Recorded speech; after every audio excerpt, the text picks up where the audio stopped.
時間になりましたので、記者会見を始めます。Ladies and gentlemen, it is time for us to begin the press conference. As a guest today, we have Executive Secretary Simon Stiell of the UNFCCC. He is joining us on a remote basis from Bonn, Germany. Thank you very much for joining us from early in the morning. At the COP29 held in Azerbaijan, there was a certain level of agreement being seen for the climate change, the funding, the funds to be provided from the developing countries to the developed countries to the developing countries. Under the Paris Agreement, the NDC, the nationally determined contribution, will be submitted by the year 2035. The 2035, the NDC will be submitted by the February of next year. And the review is ongoing in Japan as to the energy as well as the global warming related plans as related to such targets. From Executive Secretary, we would like to learn today the importance of NDC, especially importance to Japan. I understand that there is a strong message. We would also like to learn about the COP29 results as well as the issues as we move towards COP30 in Brazil next year. Mr. Stiell will be giving his speech, and then we will have question and answers. The text message questions will be received from now onwards. Please write into the Q&A box at the bottom of the Zoom screen.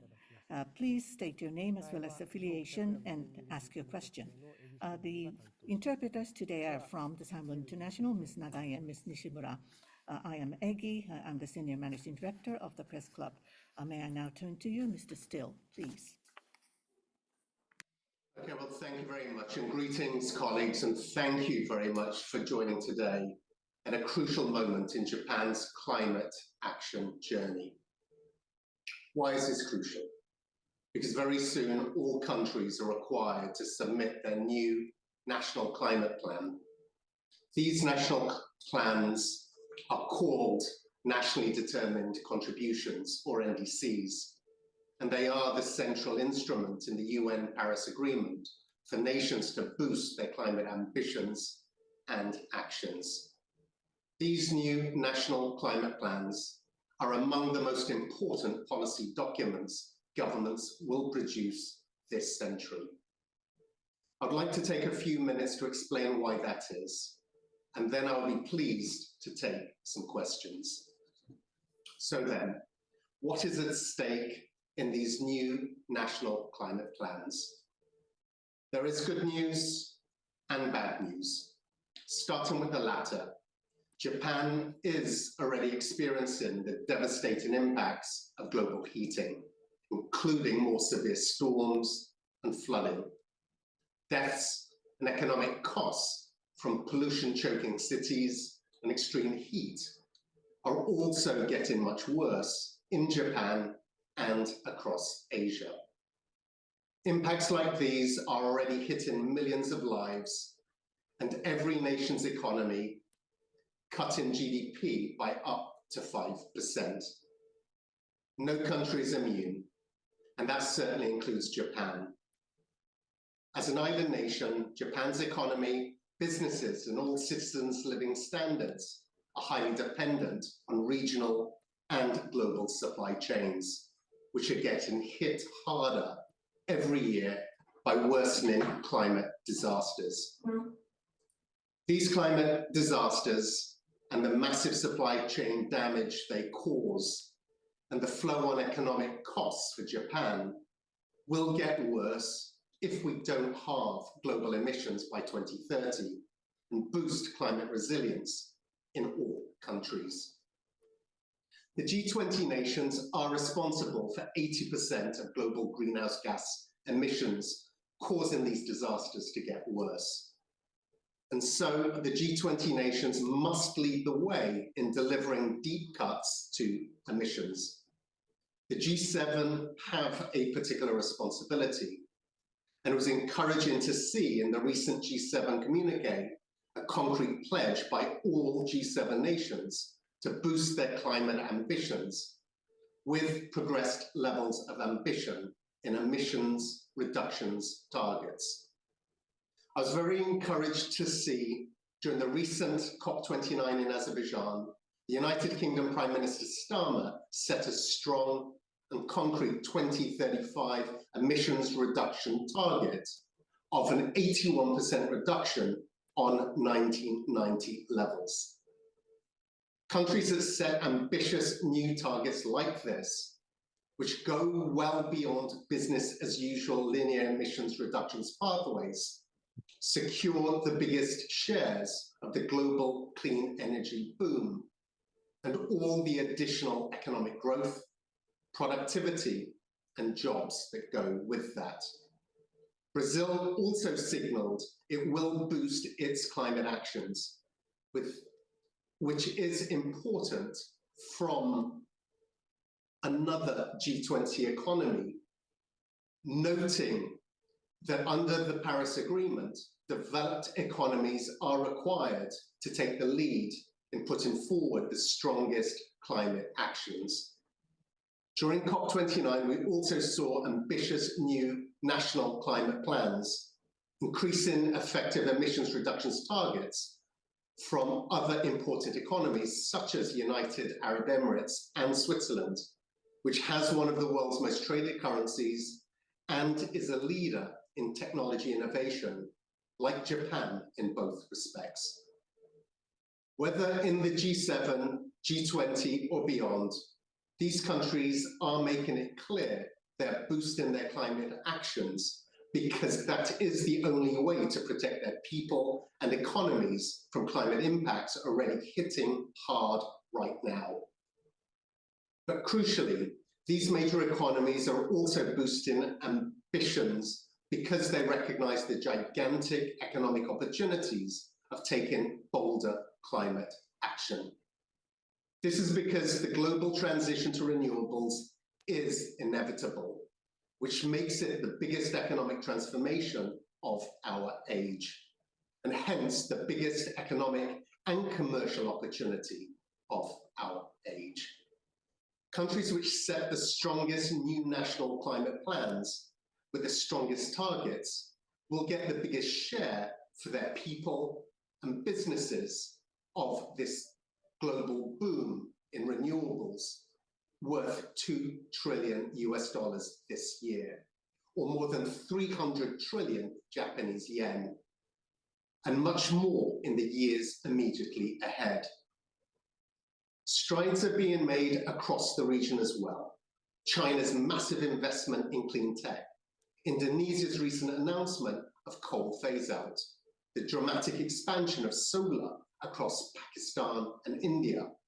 The transition across Asia is not slowing. In fact, quite the opposite. It is gathering pace and scale quickly. Japan has a set of unique advantages, which mean it can seize a major part of this global boom, particularly its strength in innovation and technology, and a highly educated and skilled population.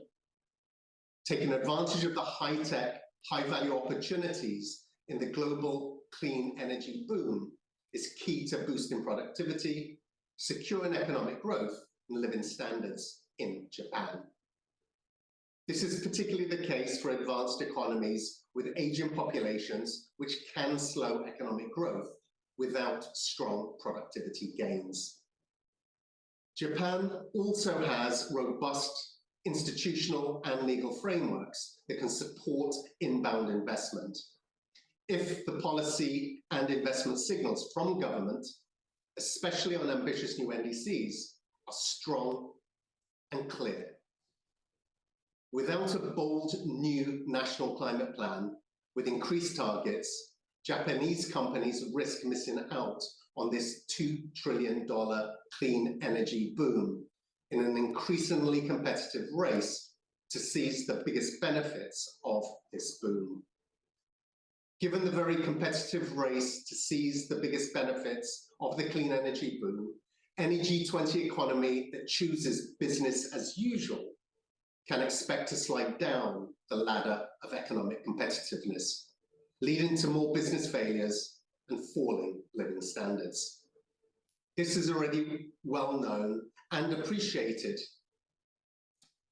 by leading Japanese businesses. The biggest danger for any economy is thinking incorrectly that taking strong climate actions comes at the expense of economic strength. This is a recipe for economic stagnation. This September, during the UN General Assembly in New York, I was encouraged to meet with a delegation of Japanese business leaders organized by the JCLP. These leaders reinforced the urgent need for acceleration across all sectors and all aspects of Japan's transition to clean energy and climate resilience.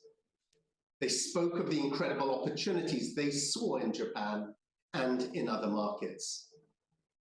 These business leaders have been highlighting the only path to prosperity and security for Japan's economy and people: a bold new national climate plan with increased targets, backed up by other supporting policies.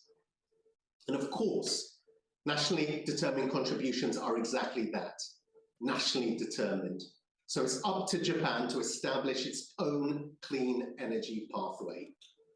I commend Japan for being the first G20 country to submit its first biennial transparency report during COP29. We'll also need to see continued leadership from Japan on finance. Next year, we must see a clear pathway mapped out to take us from the $300 billion for vulnerable developing nations to the $1.3 trillion annually, as agreed at COP29 in Baku. Climate finance for the developing world is not charity. It is crucial to protect the global supply chains which Japan relies on, and to halving emissions this decade, which Japan and all economies need to happen in order to survive the climate crisis. We also need to see progress outside the COP process on climate finance, including through multilateral development banks. Japan and other major economies are key shareholders and can use this position to drive forward the reforms needed.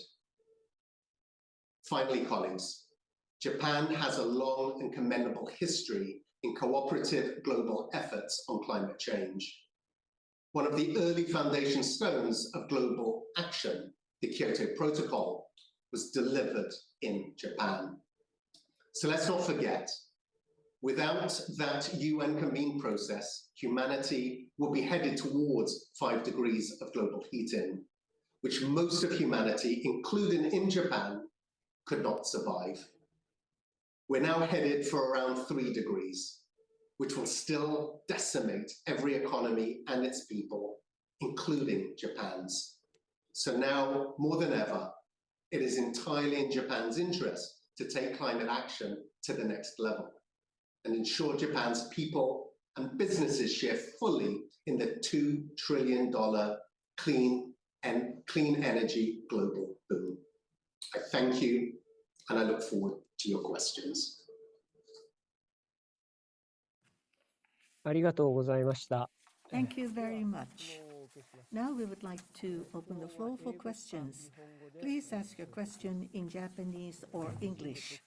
Those of you who would like to ask a question directly, please use the raise hand function at the bottom of Zoom screen. When I designate you, please unmute yourself and state your name and affiliation, and then ask the question. For the text message question, please write into the Q&A box at the bottom of the screen. Please state your name and affiliation and then your question, and I will read out the question. Already there are many questions being put into the Q&A box, so please be brief in your question. Katayama-san from Kahoku Shinpo, who is raising hand, so please unmute yourself and ask your question directly. Sorry, Ando-san from Nihon Keizai Shimbun, You Nikkei. hear me well? Okay. Yeah, I'm Kiyoshi Ando of Nikkei newspaper. Can you tell me your definition of ambitious next NDC, especially the ambitious next Japanese NDC? At least how much should the target should be raised? And please don't say it's up to Japan, because in that way nothing actually would move. So please tell us as specific as possible the definition of our new national, our new NDC target. Thank you. Okay, well thank you for your question. The ask for the next round of NDCs, NDC 3.0, is clear. It is alignment to 1.5. It is all sectors, a whole of economy approach, and it is all greenhouse gases. And that should speak to, first of all, the 2030 target, which is reducing emissions by 43%, and the 2035 target, which is reducing emissions by 60%.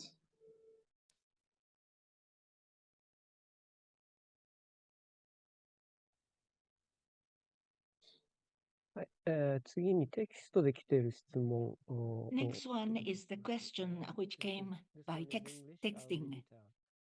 This is Tetsuji Ida from Kyodo News. I am following the FCCC process since 1991, before the convention INC. However, in these days, I am somehow skeptical about the process. 30 to 40,000 people coming every year, sometime only for presentation, not for negotiation. Emissions are enormous, and someone can get a chance to have a business talk about fossil fuels. I am not the only one, I think. So my question is, how do you respond to these kinds of criticism? As you know, recommendation from the reform issued by former UN Secretary General Ban Ki-moon and others, do you have any plan to that recommendation? How do you think about the idea to introduce mandatory carbon offset for the participants from developed countries?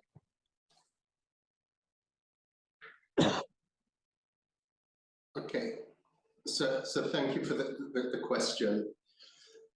I mean, I'll start by saying, you know we are in a climate crisis, and we have a long way to go in reducing temperature rise to that 1.5 or below 1.5 degrees target.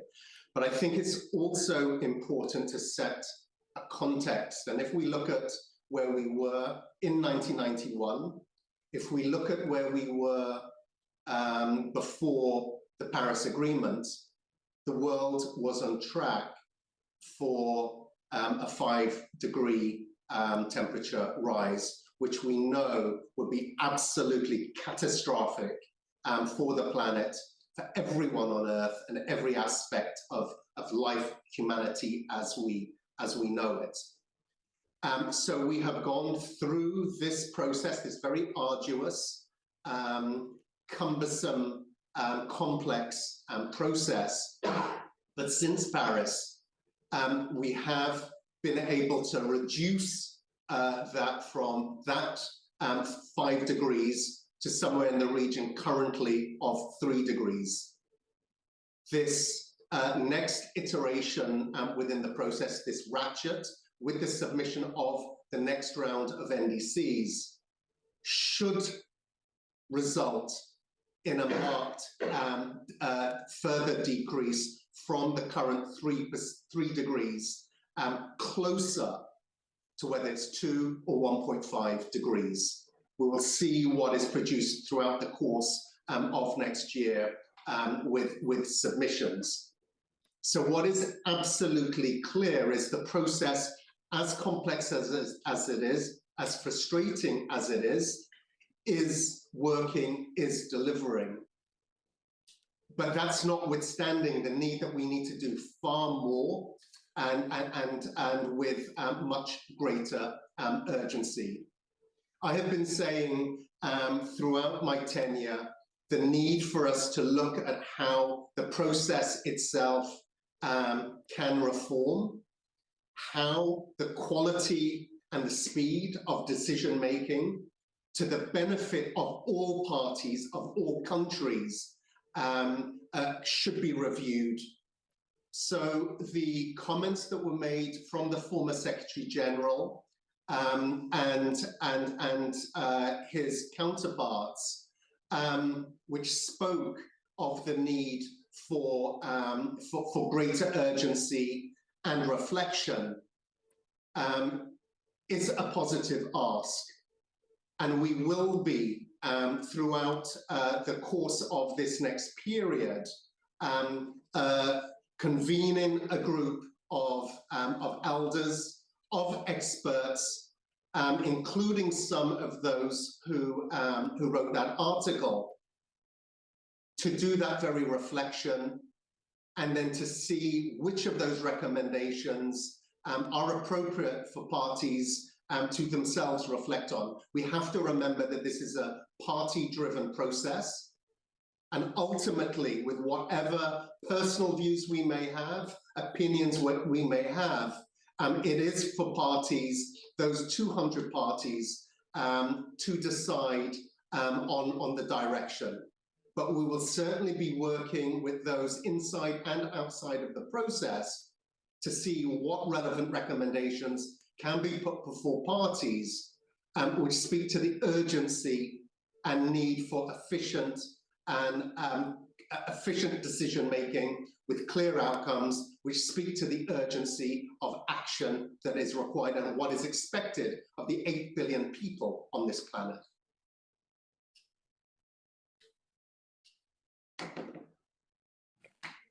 Thank you very much. Next, there is one person raising his hand. Ichino-san, please unmute yourself and ask your question. Okay. Thank you. I'm Kai. I'm Kai Ichino from Asahi Shimbun, Japanese daily. My question is about next Japan's NDC. So also it is a bit sensitive. I'd like to ask. So Japanese government is currently discussing next NDC by 2035 and proposing 60% reduction in GHG emissions compared to 2013 levels. However, the IPCC has stated that global emission must be reduced by 60% compared to 2019 levels to limit warming to 1.5 degree. If 2013 is used as a baseline year, this would require more significant reductions, raising concerns that the Japanese government's proposal may fall short. How do you feel this number or discussion? Well, thank you very much. And I'd like to introduce my colleague, James Graybert, who is head of our mitigation sector. First of all, just clarifying my response to the first question with regard to what a good NDC looks like. So whether that is the 1.5 alignment, all sectors, all greenhouse gases, the 43% by 2030, the 60% by 2035. These are global. These are global targets, and it's important to make it clear that NDCs, nationally determined contributions, are precisely that. They are nationally determined, mindful of global targets, mindful of what needs to be done, and those that can do more need to reflect that in their NDCs, knowing that this cannot be a business as usual approach, but ultimately every country needs to decide based on its own national circumstances how to reflect those circumstances with regard to that global effort in their own national efforts. I have not seen Japan is yet to formally submit their NDC. So it's not possible. We are not in the habit of commenting on individual country circumstances. So I cannot make specific comments to Japan's pending NDC, but simply to reiterate the need for every country, especially within the G20, especially within the G7, to demonstrate leadership. Within the G20, that is where 80% of emissions are generated. It's also where 85% of global of GDP is generated. So we have centered amongst 20 countries a focus on where the greatest effort is required, but also those economies that stand to be most negatively impacted by the ongoing climate crisis, but equally to take the greatest advantage of the economic opportunities that are presented with this transition. We saw this year alone $2 trillion US dollars of investment in clean energy. That's equivalent to 300 trillion yen. And we know that that figure is going to continue. The energy transition is gaining greater and greater momentum. The transition will happen. It is an inevitability. And the stronger every country reflects in their NDCs that transition, the greater the opportunity to, one, protect what they already have, but also to grow that in terms of what is the greatest economic opportunity of our generation.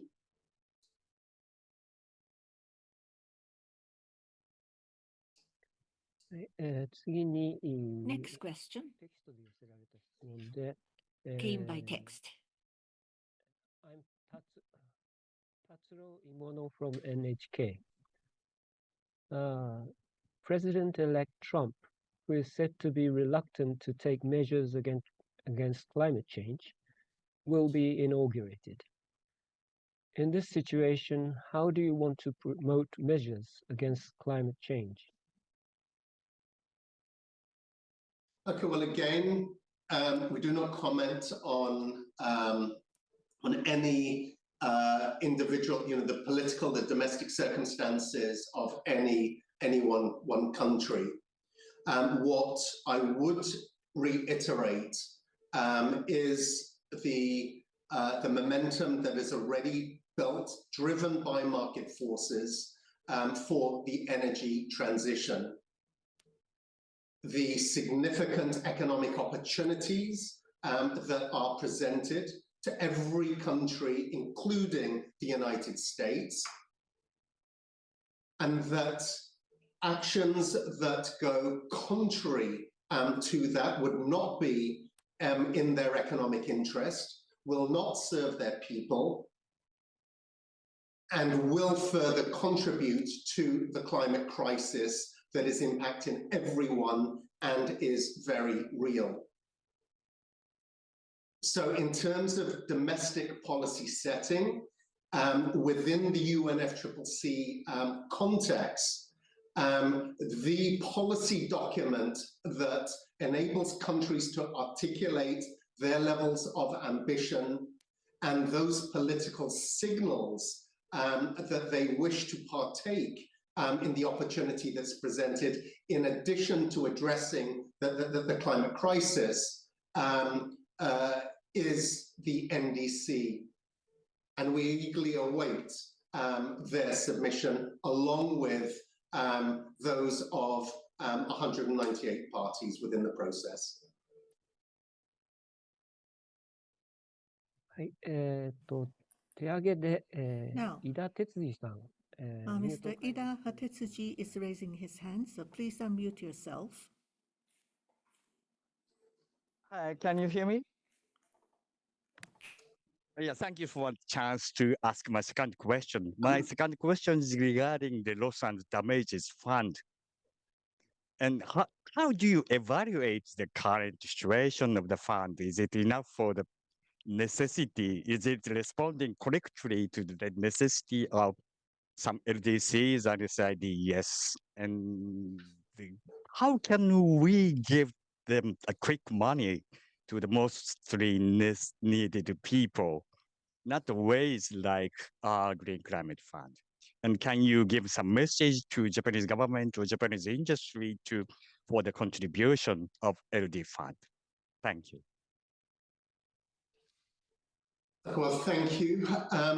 What we have seen with the establishment, well, first of all, the decision to establish the Loss and Damage Fund, which was COP27 in Sharm el-Sheikh, which was a historic decision. This was after many decades of intense negotiations within and outside of the process. So the fact that parties had agreed to establish the fund is noteworthy and a significant step forward. What is a further significant step forward is the speed at which the fund is being operationalized and the legal procedures and administrative actions that are taken to establish the fund. And significant work has been set out to achieve that. And in Baku, it was reported on that all of the KPIs, all of the performance indicators that needed to be hit with regard to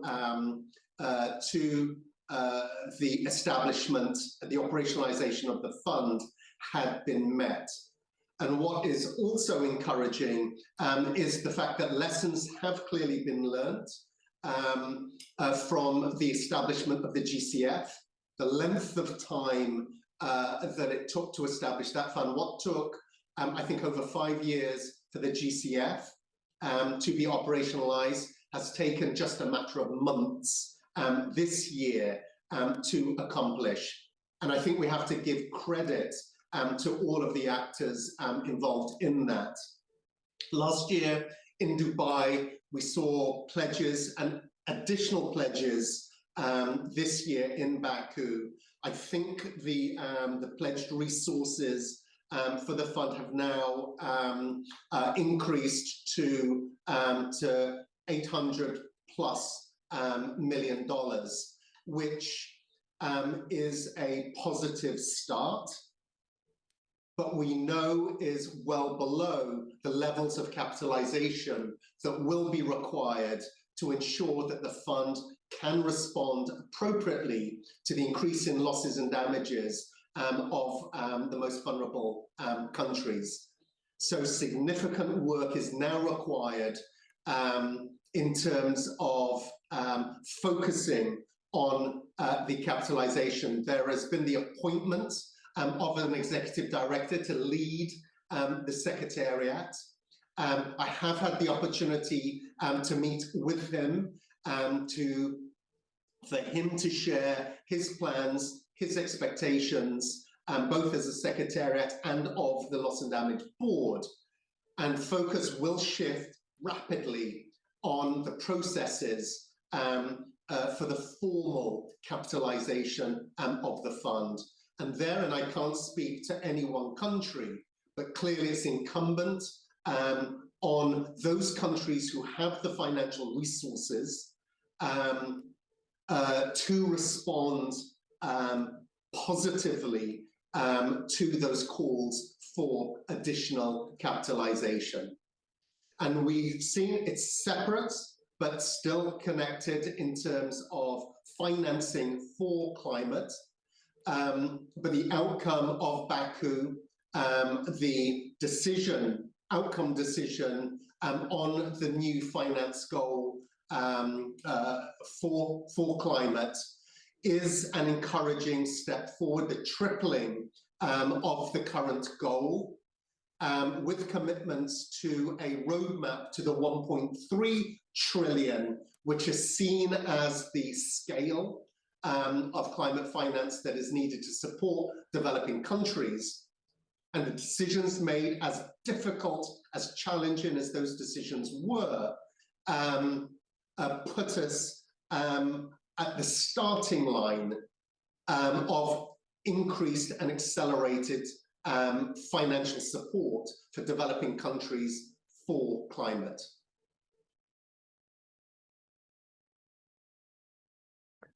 Next question is from Keitaro Fukuchi from Asahi Shimbun. In Japan, there is ongoing debate about the role nuclear energy should play in achieving decarbonation. While nuclear plants do not emit carbon dioxide during operation, their construction can take significant time, with some projects in Western countries taking over 10 years to complete.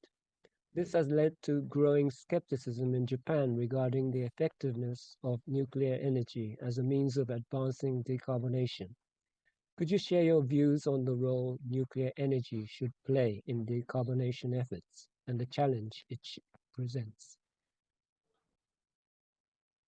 In order to address the climate challenge, we need to draw on all technologies, all solutions that are available and are able to contribute constructively to emissions reduction. We know that wind and solar are currently the predominant energy sources, both in terms of effectiveness and in terms of cost. And we also know that there are two sides to the equation. One is the ramping up of renewables as alternative energy sources, but also the transition away from fossil fuels justly, equitably, and orderly, and as rapidly as possible. So those two sides of the equation need to run in tandem for us to hit the targets that we need.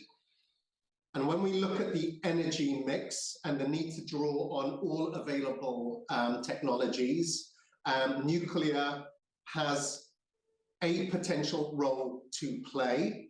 But as the person asking the question noted, there are, in addition to the significant cost implications and the significant time delay factors in deploying that specific technology, considerations also need to be given in terms of the process itself, whether it's waste disposal, other considerations. And all of that needs to be factored in when considering how best to apply the available technologies to the challenges that we have ahead. I don't know, James, if you wanted to add anything to that. I think you covered it adequately. The next question comes from Kiyoshi Ando, Nikkei. You have repeatedly mentioned the $2 trillion clean energy boom. But at this moment, ambitious move towards energy transition mostly benefit China, which has a very big share in renewable energy related goods and services with overproduction issues. How will you address this complex problem? Well, again, I don't want to comment on any one specific country, but what is absolutely clear when you look at the statistics, you look at those that are most active in the transition, those that are most active in accelerated rollout of renewables, they are the ones who are directly benefiting from not only the emission reduction benefits, but also the economic benefits of that. And we know that the current $200 trillion investment level, again, we're still at the start of this journey, and those levels of investment are only going to continue. So those that are able to show the greatest ambition, with ambition coming back to the start of this conversation, ambition that should be reflected in NDCs, not just NDCs, but also the actions that are being taken on the ground, are the ones who are going to benefit most. Those who lag behind will get left behind and will not be able to benefit as fully from the opportunities that are being presented. So here, what we will see is market forces simply taking effect.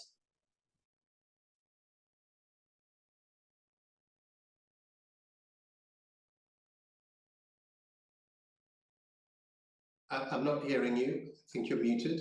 Sorry. 時間になりました。 Well, time has come. We still have more questions awaiting, but Executive Secretary Stiell, thank you very much. This completes the press brief.